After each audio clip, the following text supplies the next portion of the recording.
In July 1890, a 42-year-old theatre manager named Bram Stoker came here to Whitby in the north of England, and he stayed at this orange house here, number 6, Royal Crescent.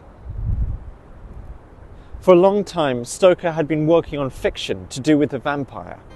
His visit to Whitby was a catalyst to the development of that work, which later became this novel, Dracula.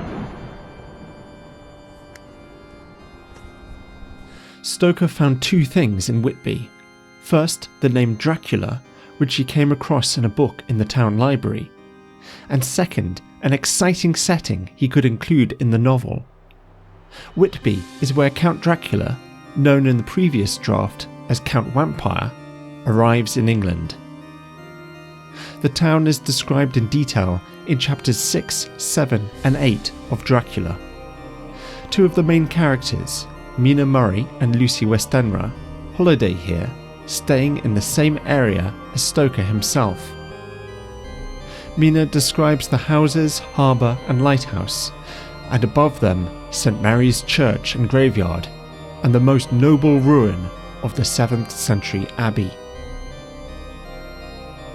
All this can be seen from this spot near the West Cliff, where Scarborough Borough Council and the Dracula Society erected a memorial bench to Stoker in 1980. You know, I've often felt that the Whitby section in Dracula was superfluous. I mean, why send Dracula here at all? Why not send him straight to London, which is where most of the action takes place? But being here in Whitby, I can completely understand the importance it has on the narrative. For one thing, it's a stepping stone, a transition from the weird Gothic horror of Dracula's castle to the more mundane reality of London. And secondly, it's just such a beautiful, atmospheric, powerful place that it's the perfect setting for Dracula's first entry into this country. To find out more about that first entry, let's go across the river to Tate Hill Pier. This is the spot where Dracula first lands in England.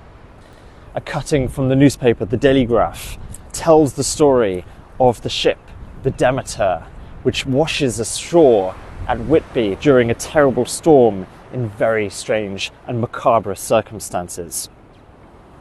The journalist writes, "The searchlight followed the ship, and a shudder ran through all who saw her, for lashed to the helm was a corpse, with drooping head, which swung horribly to and fro at each motion of the ship.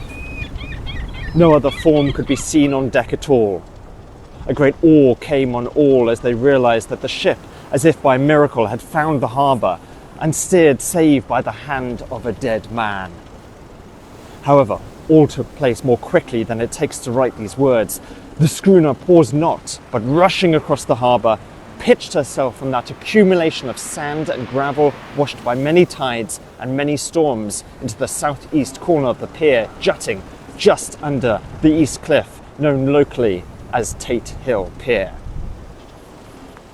There was, of course, a considerable concussion as the vessel drove up on the sand heap.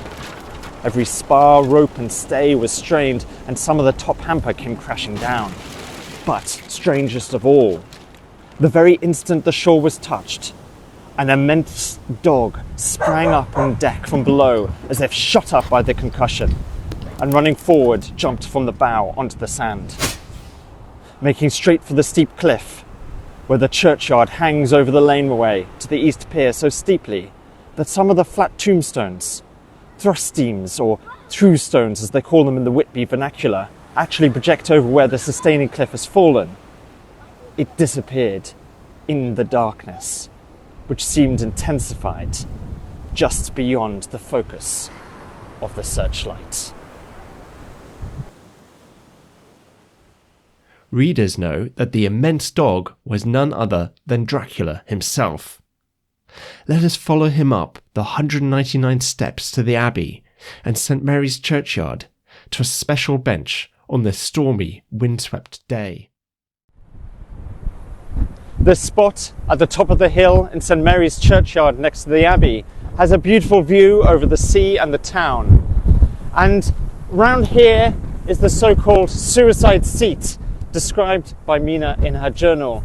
And this is where Lucy comes, sleepwalks in the night, and where Mina discovers her being attacked by the evil Count Dracula.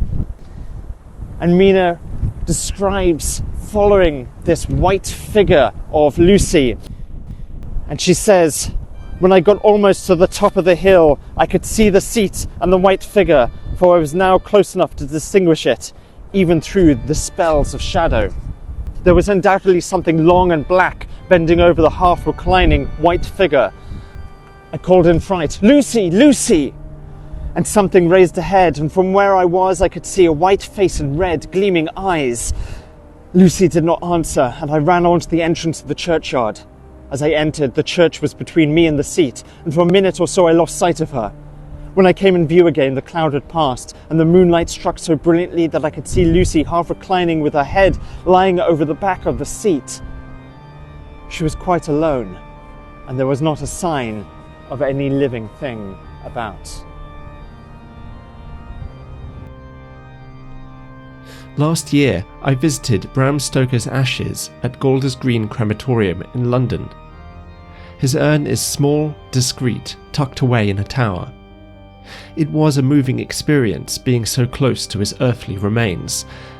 But for me, the real Stoker pilgrimage means going to Whitby and experiencing this town that seems to lie between our world and a supernatural one of ghosts and vampires.